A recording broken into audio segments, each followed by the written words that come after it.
It's us again. We get so excited when we get to do math. And we just did order of operations, and now we're going to put it to work using variables. Oh, I love variables. I love variables. Wait, we haven't talked about variables, Miss Benson. Oh, darn. What's a variable? So a variable is let's make some kind of note here. That sounds like a great idea. In math, it's a letter that we put in place of a number. Like when we don't know what number we want to use, you'll see in math a lot the letter X used, but a variable can be any letter. How about Y? We can use Y. How about W? We can use W. How about A? We can use A. I got a lot more letters. Should I stop now? There are more letters, but we should stop. Yeah, we should stop. So variables are things that that you're able to substitute with a number or for a number, okay? So we're going to talk about evaluating expressions. And our GOAT says it's time to put those skills to work. Because we are still going to be using GEMDAS. We're just going to use it in problems that look a little bit different. All right? So the best way to do this is to just show you how it works. So we're going to do one over here, and then y'all are going to be experts. That's right. All right. So this says evaluate for A is equal to -4, B is equal to 9, and C is equal to -3. Go ahead. So these are my variables. And if you look at the expression down here, the problem down here, it has each of those variables in it, but we're going to substitute those numbers in for those variables. Okay. And there's a very specific way we're going to do it. Every time we do it, we're going to use parentheses. Right. Okay. And we're using those parentheses to make sure that each variable is exactly the way we want it to be. Okay? So let's go ahead and write it out. Writing out this problem, there's a negative in the front and then the variable C. So I'm going to put parentheses, and instead of C, I'm going to substitute what C equals. So I'm going to put a -3 in there. And then she's going to move on to the next part. So multiplication, a parenthesis, a 2, and then I have another variable. I have the letter B. So instead of B, I'm going to draw some parentheses, and I'm going to substitute 9.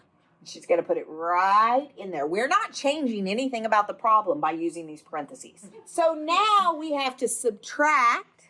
I'm going to bring this subtraction down, and then I have another variable. Yes, she does. So she's got to use parentheses again. So parentheses, and I'm going to substitute -4 for A. And then that parentheses that's after A, she's going to have to put that there because we have to make sure to use everything we were given. Don't worry, you'll never run out of parentheses because they were on sale at the store. So use them all you want. That's right. So all I did is just take each of these variables and change it into a number. And now we're going to do what we did last time, and we're going to follow order of operations. Right. Okay, so this grouping symbol, there's nothing to do. But in this grouping symbol, I have a whole bunch of stuff to do. Absolutely. Okay, so I'm going to give myself a little reminder here. And inside this grouping symbol, am I going to multiply or subtract first? Well, if you look right up here, it's grouping, exponents, then multiplication and division, left to right. Perfect. Let's multiply. So I'm going to do 2 times 9. Perfect. I'll put that right here just to make sure I get it right. And that gives me 18. So Miss Benson's going to go back through, write every single thing out, and then substitute the 2 times 9 with the 18 that we got using the order of operations. Okay. Still not done with this grouping symbol here. So we're going to finish this up. It's just subtraction left in here. So we're going to do 18 minus -4, making sure we type it exactly the way that we see it. Okay. So I'm going to go ahead and type all of the parentheses just to make sure I don't miss anything. So I'm going to put parentheses 18 minus, open parentheses, -4, close parentheses, and that gives me 22. So that helps slim this problem way down. Instead of all of this, we can just write 22. Okay. All right, so we are done grouping symbols. We have no exponents, and we are down to just multiplication and division. If you remember thinking back to order of operations, Right. if we have something outside of parentheses and then something else inside of parentheses, that counts as multiplication.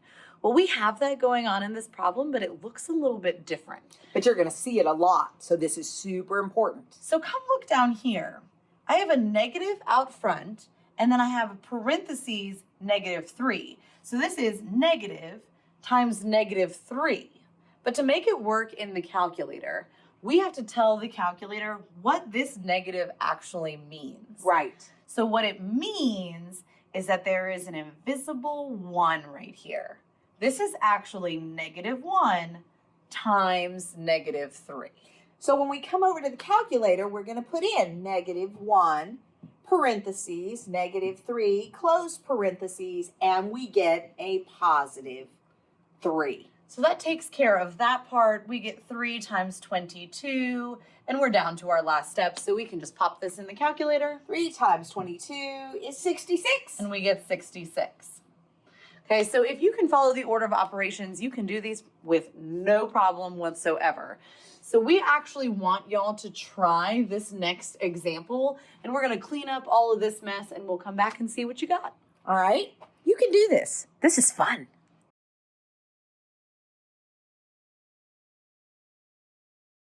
Alrighty, let's see how you did. Yes, yes, yes. Here it is all worked out. Hopefully you got 30 as your answer, but if you did not, just pause the video, look at what we did, figure out if one of your steps is a little bit different from ours, and then if you're still stuck, just ask your teacher for help. And they'll help you. But that's all what there we're is here for. to it. Fantastic. Great working with See you. you next time.